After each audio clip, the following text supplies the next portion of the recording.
Hello and welcome to the 741 channel. Thank you for stopping by. Today we're going to take a look at my old Kenwood TS-440 Ham Radio. This will actually be the second video that I'm making detailing some repairs I'm making to this radio.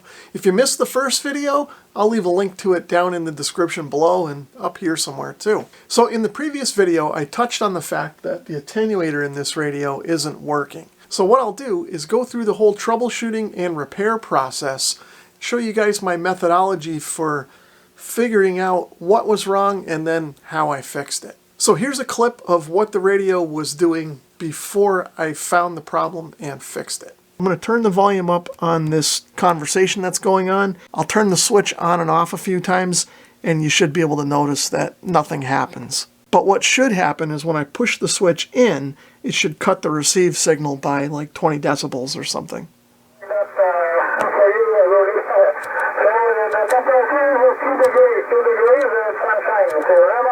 So the first thing I did was to go and find a copy of the service manual, as you can see here.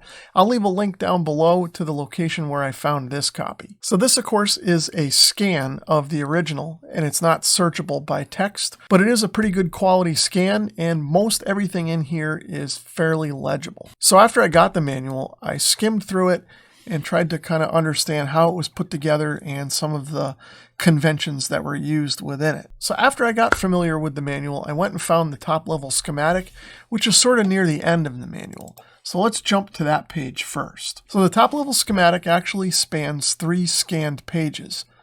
Page 125 is the first page, here's the second page, and here's the third page. So I first took a look at the first page of the master schematic, which shows the main IF board over here, and then all of the different wires and then peripheral boards that are connected to it. So I found right here in the top left corner is the board that has the attenuator switch on it. So this is where I started. So if we zoom in and take a look at the display unit section, you can see right here in the schematic is the attenuator switch. So what the schematic is showing here is that when the attenuator is off, there's no connection between this point and chassis ground.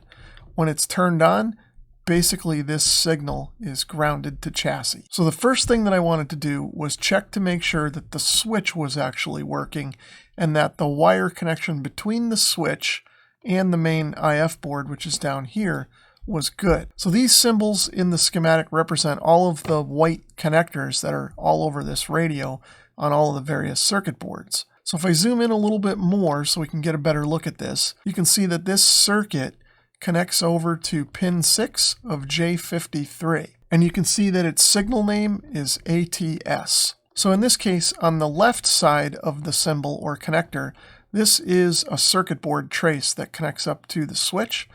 On the right side, this is actually a wire that connects down to another circuit board. This nomenclature here tells us which board it connects to and which connector it plugs into. So in this case, we're looking for the RF board, and we're looking for connector number 14, and again, the signal name is ATS. So let's try to trace this out. So I'm going to start here at J53, and I'm going to follow this signal down. You can see it goes through this bus wire connection, and then here it goes over to the right, and then it actually ends up going off the page. Up here, you can see that this block is the RF unit. Now what we're going to do is scroll down to the next page, which if we had the actual paper manual, would have actually folded out and been over here on the right, so to speak. But we'll scroll down and pick it up down below. So here's the point where this circuit comes onto this page. We'll trace it over. You can see here is a connection. And if I look up here, you can see that this is the ATS signal, and it connects into J14 on the RF unit board. So what I decided to do at this point was grab my multimeter and check to see if pin 3 of J14 on the RF unit would connect to ground when I pushed the switch in or turned on the attenuator. So before I jump over to the radio and actually test this connection point, I want to show you guys how I was able to find it. The service manual happens to have images of all of the different circuit boards, and it shows the component placement and actually shows the routing of the board as well, sort of in shadow beneath all of the component outlines. So that makes it really handy for finding components and actually tracing out where some of the circuits go on the board. Anyway, the first thing that I did was look through the manual to find the RF unit, since that's where we knew J14 was from the top level schematic. I just happened to start at the top left and started to work my way over and happened to find it right away, as you can see here. Now the convention of this manual and the silkscreen on the board is that even though the connector is labeled J14 in the schematic, it shows as a number with a circle around it. So in this case, you can see the 14 with a circle. So now if we take a look at J14, we can see they gave us the signal name right here and the pin number right here, pin number 3. So what we want to do is find this connector and try to probe the contact that's on the connector closest to the inside of the board. So let's go over to the radio and do that now. So here's a look at the test setup. You can see I've got my Fluke 16 meter over here set to resistance mode, and I've got the black or common lead connected through a clip lead to a chassis point here, so that I only need to use one hand to kind of probe where I need to probe. I've got the radio flipped over. We're looking at sort of the bottom side. This is the RF board here, and J14 is up here in the top left corner, just like it showed in the service manual. Pin 3 is this connection here with the white wire going into this contact. Now, like I said, I've got the common lead of the multimeter connected to ground already, and I've got the attenuator switch turned off.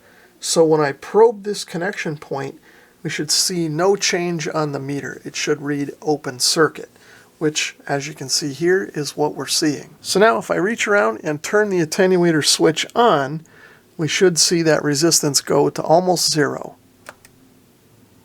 So with the attenuator switch turned on, you can see we're getting about 1.7 ohms, which is really probably just the resistance of the wire and the switch contacts itself. So we verified now that the switch and all of the wiring up to the RF unit are good.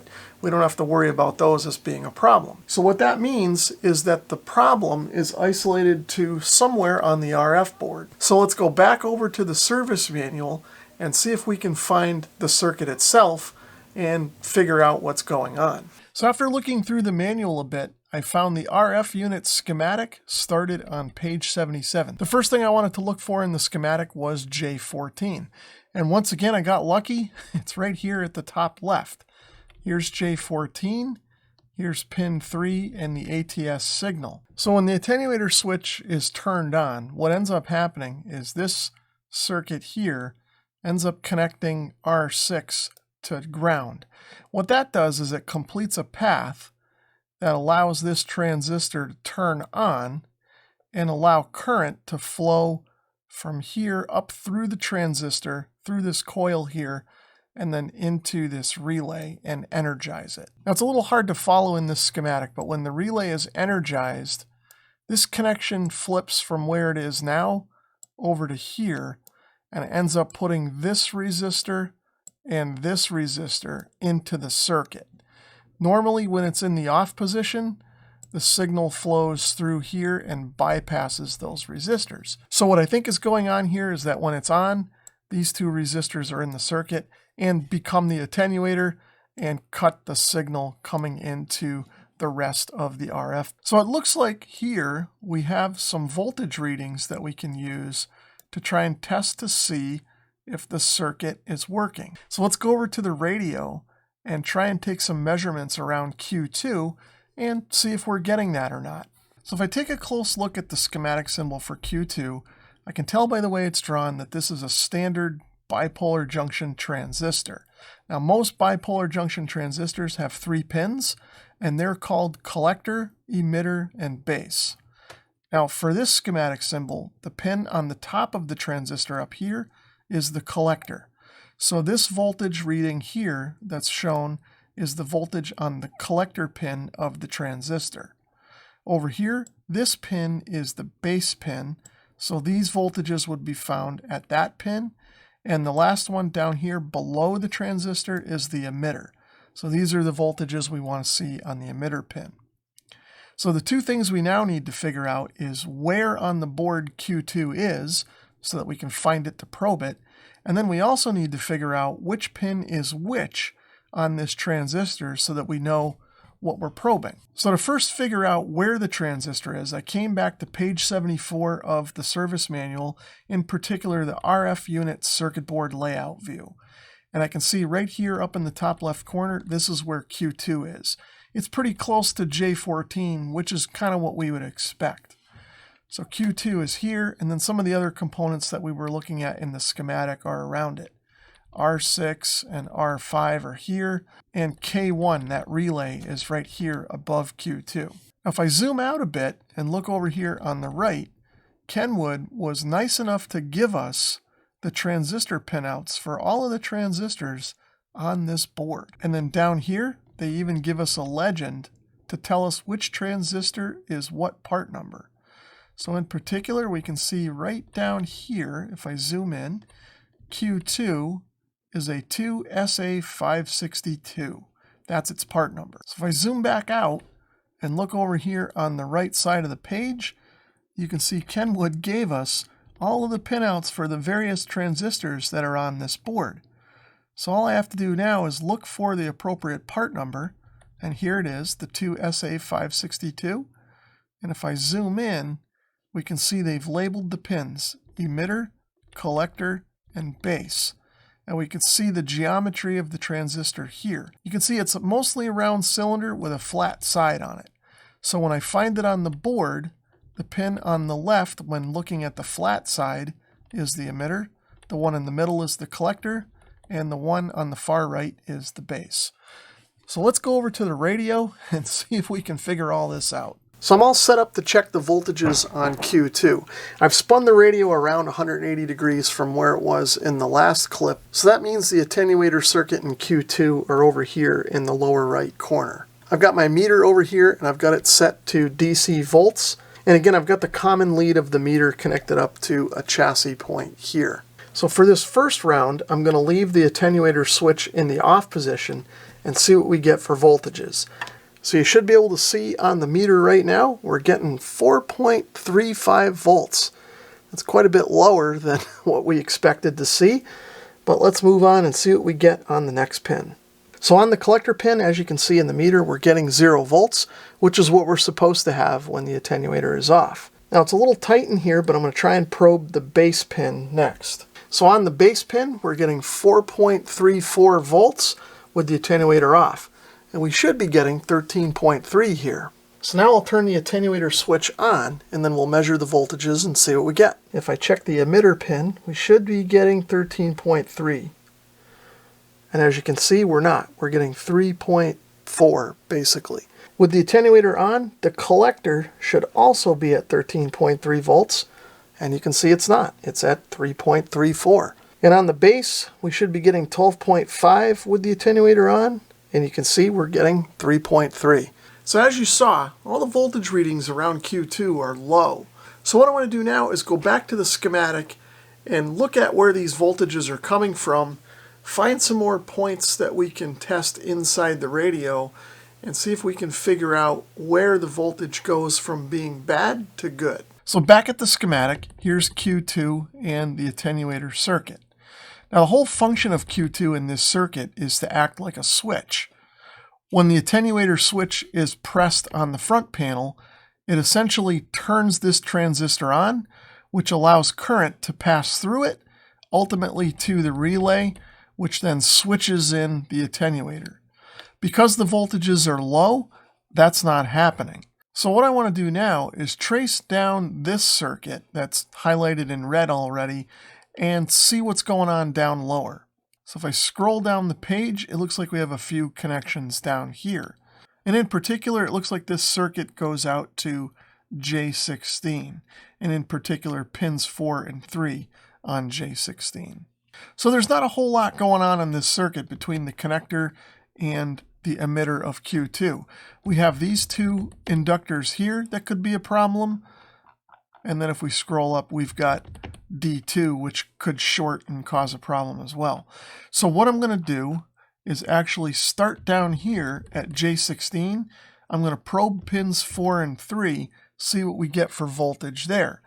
That'll help us to determine whether or not the voltage is correct at this point and dropping out somewhere in the RF board, or if we need to trace further back in the radio to some other board. So we're back looking at the radio again, and just for reference, the attenuator circuit and Q2 are over here in this corner, and J16, which is what we'll be probing next, is down here. I've got the voltmeter set up in DC volts, and I've got the common lead connected up here to the chassis of the radio. So on pin 3, we're getting 12.8 volts, which isn't quite the 13.3 that the service manual is calling for, but I'm pretty sure that that's okay. We probably just have either a little bit lower source voltage from my bench power supply, or some other things within the radio may have just aged over time, and that voltage is a little bit lower than what the factory test conditions would have been. So I'm going to call 12.8 good. And at pin 4, we've got 12.9, so more or less the same. So the next components in the schematic were L112 and L115 choke inductors. And those are these parts right here that are green with the colored bands on them.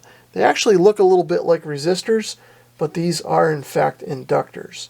So let's look at L115 first. That's the choke that's connected up to pin 4. So if I check this side of L115, we're getting 12.9 volts, which is what we would expect because that's tied directly to pin 4 on the connector. Now if I try and probe the other side of L115, it looks like we're getting 12.8 volts. So the inductor is passing current through it and has just a slight amount of voltage drop. I don't see any problem there. Let's check L112 the same way. So on the connector side, we're getting 12.8 volts, just like we were on pin 3. And on the other side, we're also getting 12.8 volts, so no drop across that inductor. Again, I think that means we're okay. So what I'll do now is look for the next probe point on this circuit. So now I can't see the traces on this circuit board because those are on the bottom of the board. But if I go by what was in the manual, the next probe point that we're going to want to look at is up here closer to Q2, probably underneath this wiring. So we're taking a look back in the corner, sort of in the vicinity of Q2 and all the attenuator circuitry. What I'm looking for now is jumper wire W2. So if I draw your attention to the endoscope view, where hopefully you guys can see what's going on here, you can see right here below my pointer is W3, and there's just a bare wire connecting 2 points there. Right above that, you can see that there is a W2. Now, according to the circuit board layout in the service manual, there should be another wire directly there, instead of a component like we're seeing on this board. So what I think probably happened is that at some point, Kenwood made a slight revision to the design and replaced that wire with this component, and just didn't document it in the version of the service manual that I happen to find online. But that part is actually another inductor. Now if you take a look at the color bands there, and you may have to take my word for this, I'm not sure if the endoscope is going to show it properly or not, but we have a yellow band, a violet band, and 2 gold bands. And if I do a quick Google search on decoding inductors, that should be a 4.7 microhenry inductor. So even though that's there, and it doesn't match the factory service manual, let's do some voltage checks and see what we got. So I'm going to first probe the side of this inductor that's connected back to L115 and 112, and in turn J16. And you can see on this side we've got the 12.8 volts that we would expect.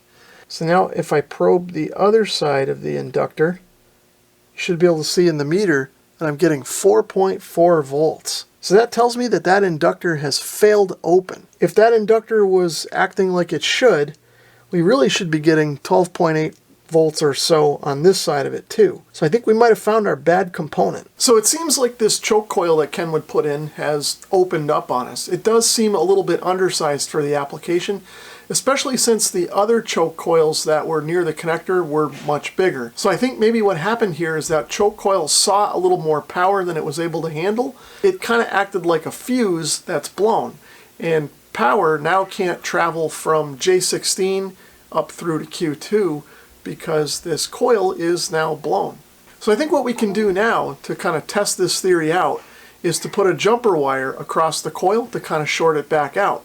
And then we'll test the attenuator and see if it works. So I've brought in a clip lead and clipped it to either side of that inductor to effectively short it out. So now, if I push the attenuator button on the front of the radio, if you guys listen closely, you should be able to hear this relay click. I've also connected an antenna up to the radio now. If I turn the volume up, you guys will hear it work. So here's what things sound like with the attenuator off. Now if I turn the attenuator on, you should hear everything quiet down.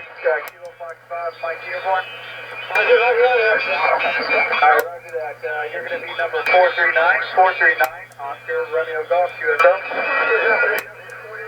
So now that we've got this bypassed and it sounds like the attenuator is working, I'm going to check the voltages on Q2 just to see how they compare to what's listed in the service manual.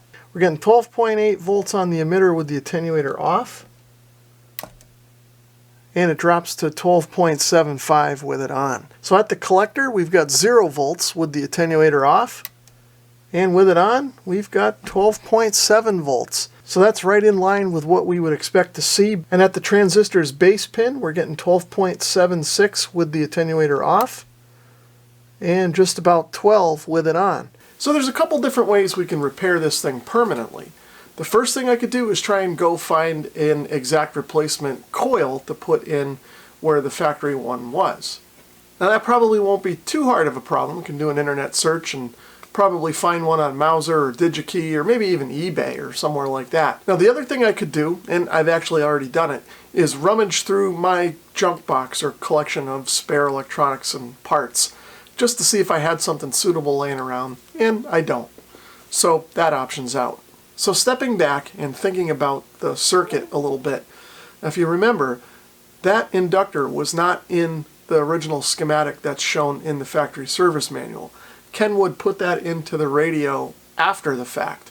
And they probably did that to combat some little bit of interference they were seeing on the attenuator circuit, either in their lab testing, or maybe they even got some customer feedback or even complaints back in the day. And after studying the situation, they felt that putting that little inductor in there took care of the issue. So having said that, I have a feeling that whether we put an inductor in there or just put essentially a jumper wire, I'm not going to notice much of a difference for the way that I use the radio.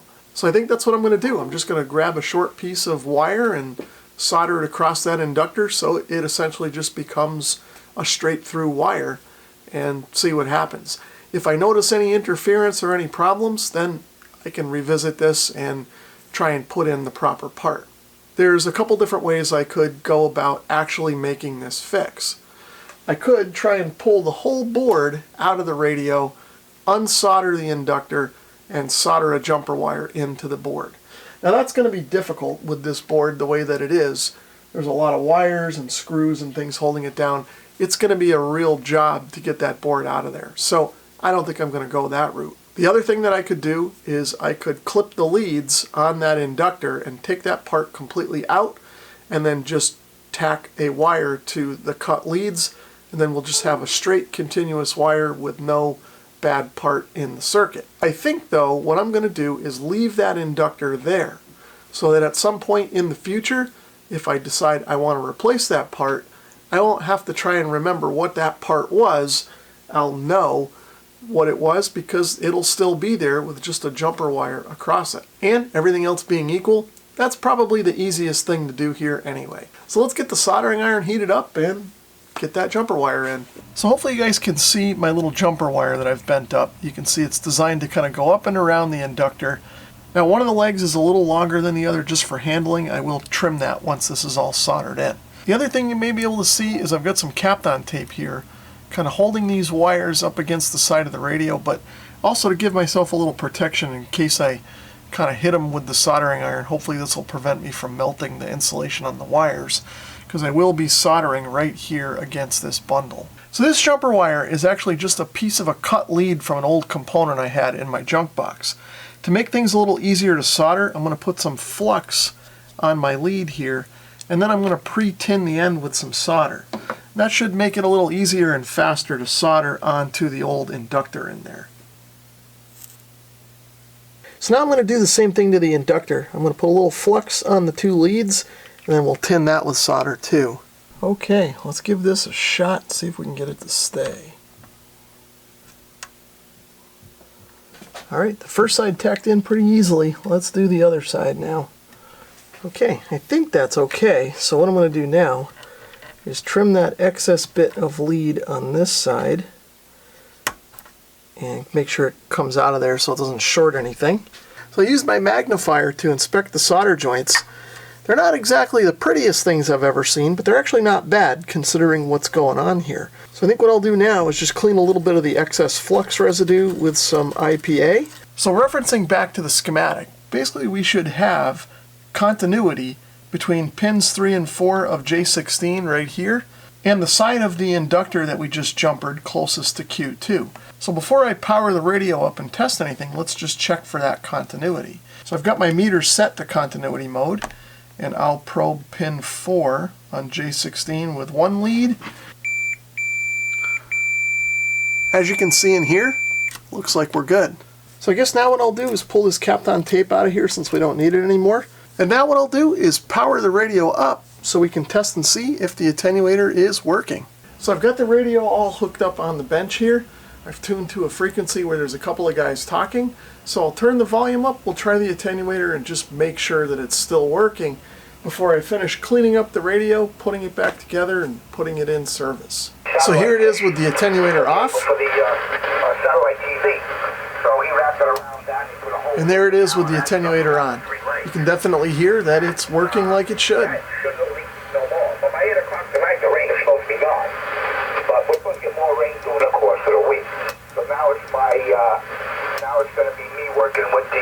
So that's pretty much going to wrap things up for the repair of my old Kenwood TS-440. Now, I'm certainly no radio repair expert, but I really do enjoy the whole electronics troubleshooting and repair process. I find it very rewarding. And hopefully this video will inspire you to take a look at that old radio that you've got in the corner that's been acting up or not working at all.